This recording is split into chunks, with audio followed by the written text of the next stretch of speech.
we're going to end up in a struggle with Iran. It'll be a conflict. I rather suspect that the Israelis will begin it in some way. They'll act initially on their own. Then we'll be dragged in to support them and assist them. How does Israel come through this? It's hard to tell. The Iranians have the capability to flatten the place. But I think Israel's in a lot of trouble now. It's losing a lot of population. It has very little income. It's entirely dependent upon us. I don't know that it survives the whole enterprise. This is Colonel Douglas Macgregor, a defense and foreign policy analyst and former advisor to the Secretary of Defense.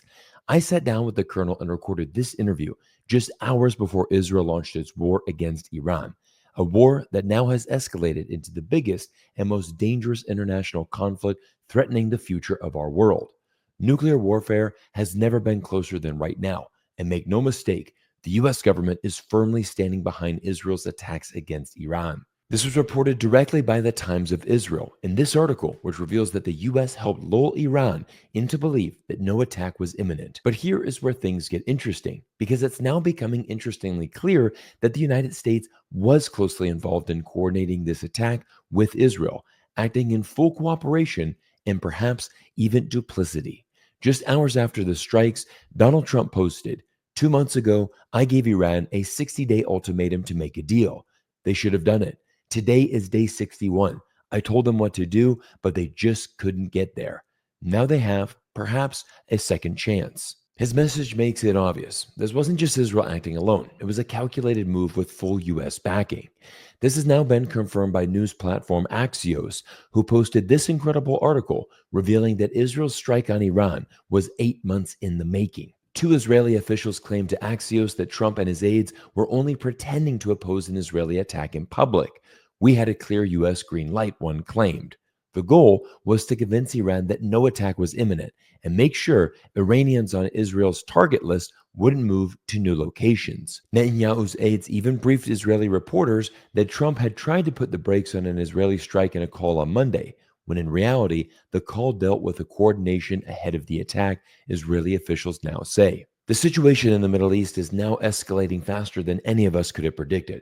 But now let's listen to Colonel Macgregor's insights as he predicted this very attack against Iran, but also explains what will happen next. Colonel, I want to talk about Israel, and I think this is a very interesting time right now for this. Obviously, we've seen, for example, the progression of this Israel's war in Gaza. I mean, the continuing devastation, still a massive humanitarian crisis, but also I think we're also starting to see a lot of the international support for Israel is starting to wane, and it's really becoming a turning point here. I want to get your thoughts on Israel as we're looking in June 2025 right now. What is your thoughts on the current situation between Israel and Gaza and the pending crisis with Iran? Well, I think we're going to end up in a struggle with Iran.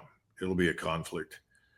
How does it begin? I rather suspect that the Israelis will begin it in some way. They'll act initially on their own. Then we'll be dragged in to support them and assist them. How does Israel come through this? It's hard to tell. The Iranians have the capability to flatten the place. Israel's simply not that large, Right. and they could do that. Now the Israelis could be extraordinarily arrogant and impudent. I would say a better word would be arrogant and foolish, and actually use a nuclear warhead of their own in their desire to destroy this so-called nuclear facility. I think that would be a terrible mistake. And then you would have a situation in which the Russians and the Chinese probably would both pitch in. What does that mean? I don't know. But I think Israel's in a lot of trouble now. It's losing a lot of population. It has very little income. It's entirely dependent upon us. I don't know that it survives the whole enterprise. We also have no strategic interest that would lead us to destroy Iran. Right. Now they talk about Iran as though the revolution happened yesterday. It's been 46 years. Right. Iran is a very different nation from what it was 46 years ago. Iran is a highly developed society with a very, very high human capital. They're much more capable than people think. We have this sort of ridiculous idea of Iran as this backwater of another Muslim country where nobody can do anything right. That just isn't the case. And we ought to be interested in cultivating good relations with them, not going to war with them. But Israel wants to maintain its monopoly on nuclear weapons. and it's determined to destroy anyone in the region who might, for any reason, have a nuclear capability. The Turks know this, and the Turks have always said to us privately that if they need a nuclear weapon, Pakistan will give it to them. So they're not really worried about it. Right. What a terrible set of circumstances to be in if you're Israel. I mean, literally, you've told everybody in the region that they're subhuman and that they richly deserve to be destroyed. I don't see how the Israelis recover from that. You tell all of your neighbors they deserve to die and they're subhuman. You're not exactly cultivating friends and supporters. So I think whatever happens now is probably not going to be good for Israel, period. It's going to set us back. It's going to harm us. You start interrupting the oil flows and so forth, you're going to have a hell of a time. Who's behind everything in the Middle East? It's not Iran, contrary to popular belief. We've tried to argue for years that if you just destroy Iran, everything will be great. No, this is ridiculous nonsense. So I think we've reached an impasse. The problem is this, and this is most important, Cyrus. If you're President Trump, you sit down with your political advisors, whomever he's talking to these days, probably Lutnick and Witkoff, who are both fervent Zionists. And he says, well, how many senators do I control in a crucial vote in the Senate? And how many senators does Mr. Netanyahu control in a crucial vote in the Senate? Answer, Mr. Netanyahu controls more of the Senate than Donald Trump. Wow.